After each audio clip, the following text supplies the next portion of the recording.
Okay, so we're back into our competition. In this video, just want to carry on looking at the competition itself and finish off setting it up. In the previous video, we basically came in and we created a new competition. If I just open this one up, this is competition details, and if I come to competition and then view competition info here, which is what I'm doing now really, this is the details that we've entered in already. And then if I enter the information, if I edit the information, this is the screen that we went through in the original video in order to set up the very basic parts of the competition. But what we're actually going to do in this video is go through not just, obviously this is the competition info page here. We're going to go through these. We're going to go through the images, the session, setting up the field crew, divisions and the subclasses, and we're going to look at the distances and targets as well. So let's start then by moving on to images. Now on this screen you've got 3 images that you can put onto your Ianseo printouts and screens. You've got the top left image, which can be a PNG or a JPEG. The max size is 256K. Okay, and then on the right hand side, the same thing again. You can enter an image there, and then finally the bottom image where you may have loads of sponsors and things like that. That's basically a rectangular image, 19:1 ratio for A4 or 20:1 for letter, and again 256K. And once you've browsed for that image, you can then click on update and it will show you the images on the bottom, and they will then appear on every printout and scorecard sort of thing that you print out. Okay, so that's images. One important thing to tell you about images also is if you export, it's also important to export your tournament with your pictures, because if you don't, you'll lose those images that you've just entered. Okay, so it's always really the best one to pick, to keep the pictures in there. So going back to our editing our competition info, that was images. If we come on to session, because this was set up as a WA18, we've basically got one session, and you can see it highlighted here. I've got 24 targets and 4 archers per target. Okay, and I've got 2 different distances making up my 60 arrows, so 3 arrows, 10 ends, 30 per distance.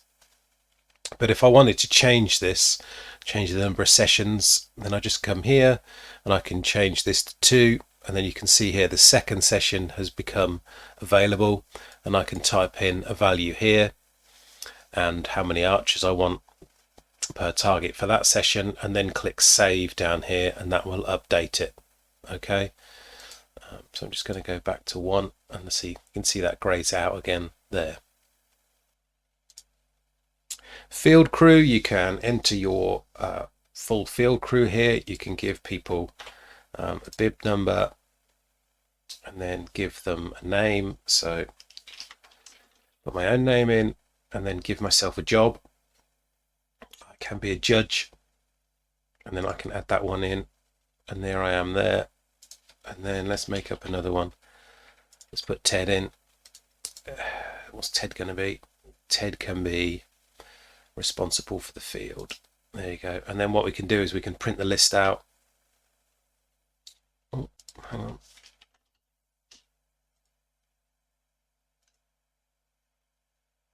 We will get a list in this report about who is who. Okay, so that's field crew, very simple. You can obviously remove people out of it as well. Coming back to the edit information, now we're going to move on to divisions and subclasses. This is where it gets interesting. Now when you set up a traditional kind of World Archery 1440, a lot of these will be pre-filled for you, so you won't have to do much addition in here. Most of them are template driven, but you can also remove divisions and classes if you want to, in order to make it simpler. If your competition, like this one, only has men and women, senior and junior men and women as well, that's quite a straightforward set of classes really. And on here we've got our 3 divisions, recurve, compound and barebow. This is for indicating if they're para athletes or not, yes or no, and then whether you're going to be an athlete or not. You don't have to be an athlete, but you do need to set this to yes if you want to enter the scores for these people.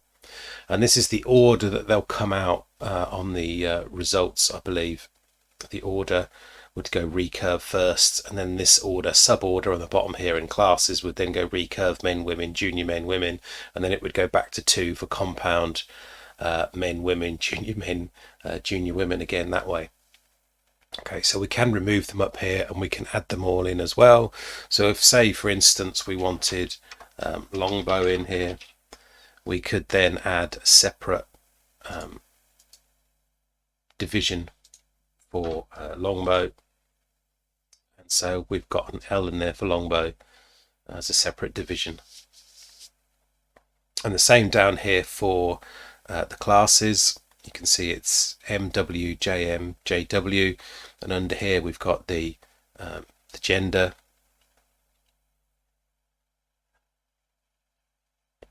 And the same for the para option here, yes, no, whether they're an athlete again in the order.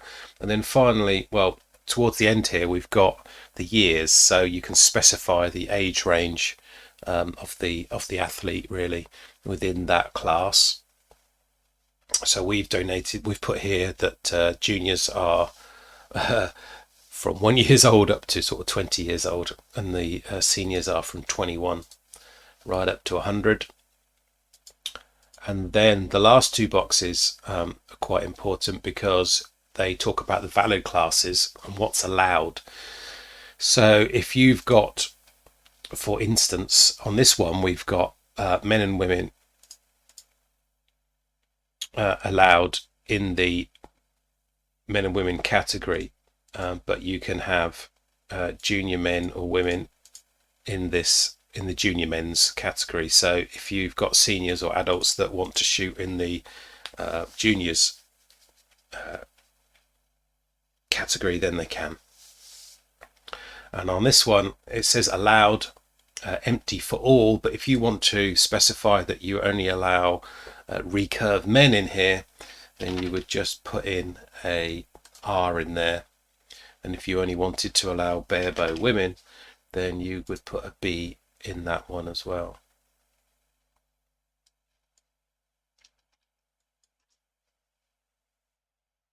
Now, if we move on to the next menu option, which is subclasses, there's nothing set up in here at the moment, but you can set up a subclass to sort of even further filter your results when they come out. So for instance, we could set up a subclass called out of division. So if you've got someone that's not shooting an age appropriate round, so for instance you may have an adult shooting in a junior round and you don't want them to be awarded anything, then you could put that person, class them as being out of division, and then they wouldn't come out in those results. Another good example of that is if you were running, say, a county shoot, and so you could have a county shooter and somebody who was, say, out of county, we'll call them a visitor. So then you could say that that participant was part of a county, or part of, you'd know that by the club names or something like that, so that you wouldn't then give the county award to a visitor who was out of county or who didn't come from the area. But you could set that up in many different ways, however you wanted to cut up or further cut up your people, your archers, your athletes. Okay, so that's subclasses.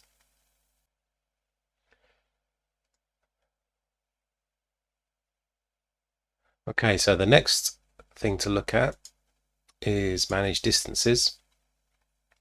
Now this depends on what kind of shoot you're putting together, but if you were putting together a standard 1440 with 4 distances, the screen would be completely full with all your different metric numbers for juniors and things like that, and it would give your 4 distances, say your for an adult, say 90, 70, 50, 30 meters, and it would show you 4 distances across the top here, whereas at the moment I've only set up 2 distances for my indoor 18-meter shoot.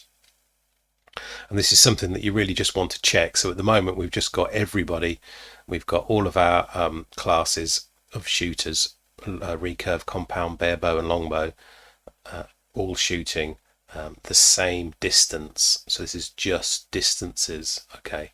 And you can obviously add or change these distances if you want, but if they should be pre-programmed in for you, depending on what shoot you're setting up.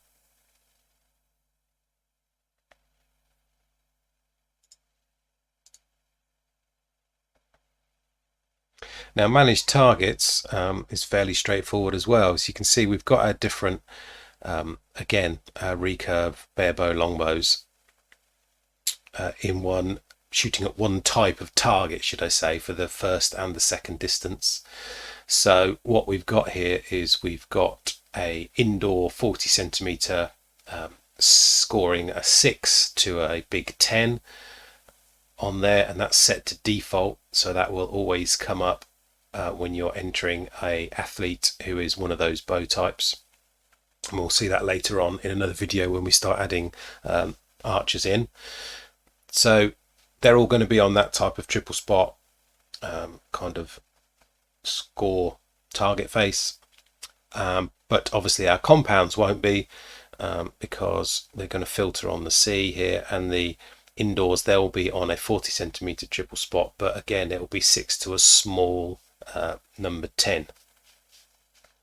Again, that's set to default, and optionally there is, if people were shooting recurve or barebow, I haven't added the longbows in here actually, but that could be edited or changed because we added longbow in and that wasn't already in there. They're shooting a full-sized 40 centimeter face with all scoring rings, 1 to a big 10 on both distances. So that isn't set to default, but it's an option if those people wanted to shoot on that target face. Again, as I said, longbow isn't covered in here, so you'd have to add that in. So we need to probably move longbow into their own target list, basically to allow them to shoot on a large face, just like the recurve and the barebow down at the bottom here. So if we put in I don't know, longbow face, and then we do a L percent, that will pick up all of the longbow people. And then we're going to go for an indoor 1 to big 10. We're going to say 40 centimeter. Same on this one. Then we'll set that to default so that always occurs. And if we press OK, you'll see that it's entered this in now. So anybody longbow will now be on the larger face.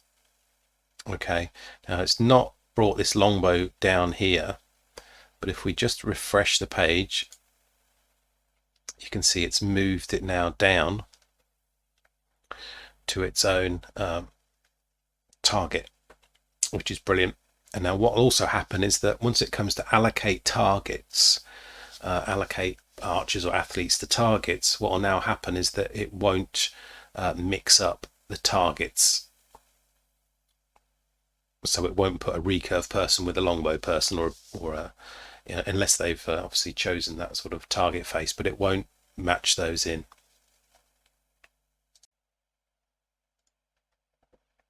Right, so if we go to, where should we go next?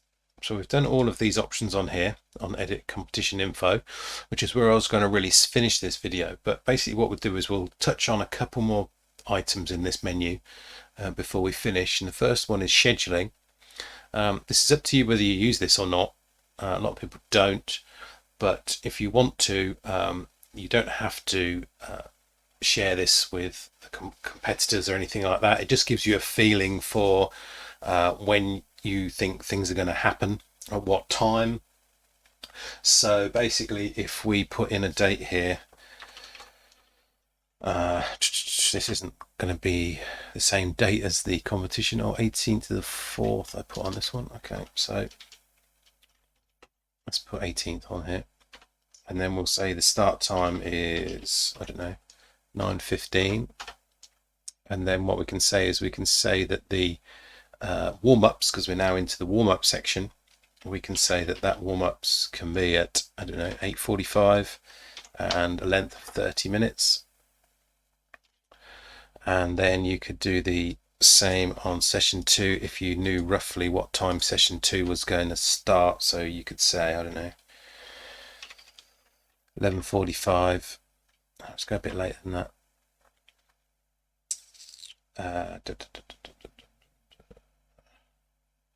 14:30,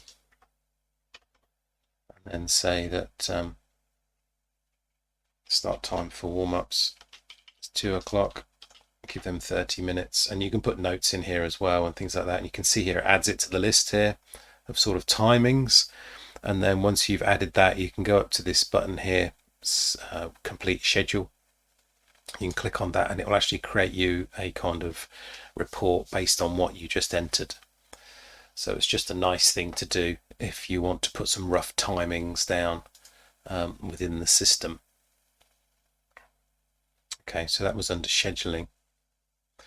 Warm-up schedule is more to do with head-to-heads, but along the bottom here, if you go to individual final setup, again, this is all to do with head-to-heads down here. But if we look at manage events on the top one, what the system should have done now is it should have given you all of the different classes and bow types together, and sort of brought all of that data that we looked at together so that you can see all possible entries for classes, bows, and the target sizes and all things like that.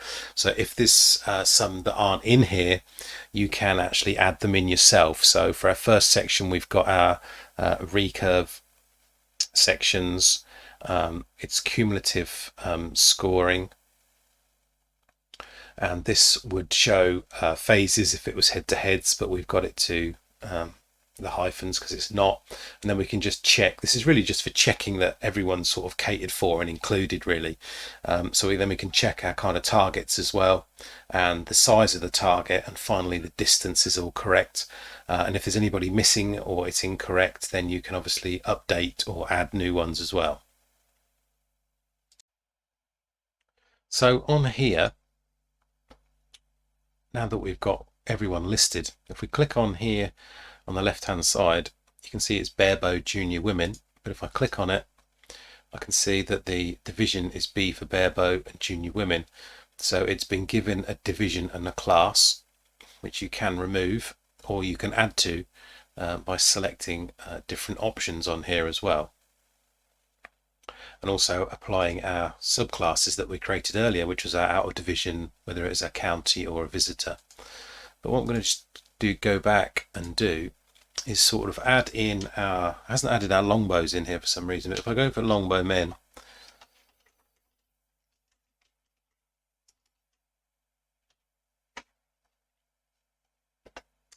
it's not para, I'm going to go for 13. It's cumulative scoring. This, it would be for head-to-heads, so we're going to let that for blank. We said we wanted indoor, one big 10, 40, and it's 18. Okay, then once I've saved it, it's going to bring me into this screen that we were just in a second ago, because now I need to allocate the division and the class to it. So it's longbow men, and then basically I'm going to press save, and it's going to show it at the top here, longbow men. And then I'm going to go back, and you can see here that it's added it in successfully. If I click on this one, I can see again what I've entered on here as well. So I'd need to carry on doing that. For instance, if we wanted to look at our subclasses, what we could do is, let's do RMV, let's do a recurve men visitor for some reason. We'll add that as number 14. Cumulative again, make sure we're not head to heads, because they're recurve. We're going to do indoor big 6, 10, 40, 18, and then I'm going to save that. It's brought me in here. Now I haven't got, again, any divisional class, so I'm going to go recurve mem, but this time I'm going to choose my subclass, and then I'm going to save it. You can see my subclass of V for visitors in here. And if I click back, you can see it's added it in for me here. If I go back in, I can see that again.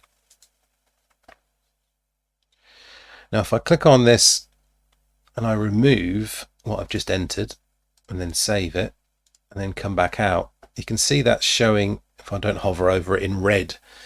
Now that means there's a problem. So if you see any of the event codes in that left hand column in red, you know you need to do something to them. And if you click on it, we can just see that there's no division or class to that at all. So if I just go back to resetting it, then I don't get the red coming up. Okay, so it's really important to check and double check that everyone's accounted for in this screen,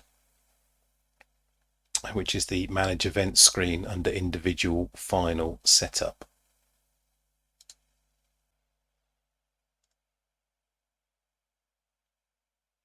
Just one final thing is Ianseo Protection. I'm going to look at block editing first. This is basically disabling any changes or editing that you would want to turn off if you've finished. So tournament info or competition info, if you've finished editing that, then you can basically disable it here, so that you then wouldn't be able to go in and change anything. And the same for anything else like the scores that you might have finished entering, that you want to not allow anybody to enter those or change those or delete those or modify those for any reason. So it's quite a nice way to stop things being changed. You can just toggle that on and off in this screen. That's under Ianseo Protection. And then if you go to network access policies, this is a bit more intricate, but if you've got several PCs or several devices on the same network, you can actually add in their IP addresses and give them certain roles so that certain people can't change certain records or get access to changing or deleting certain areas of your results or your setup. So it's good thing to have in there for security purposes if you want to do that and set that up. Right, so that's it for this video. I hope you've enjoyed it. If you did, give us a like, and don't forget to subscribe to the channel if you haven't. So far we have installed Ianseo, we have set up a basic competition information, and in this video we've gone through this sort of list really of setting up the shoot completely, and some of the other aspects of Ianseo, such as the scheduling, looking at manage events, and also the protection, and we've also spoken about exporting as well. Okay, so in the next video we're going to basically looking at how to add our participants. See you soon.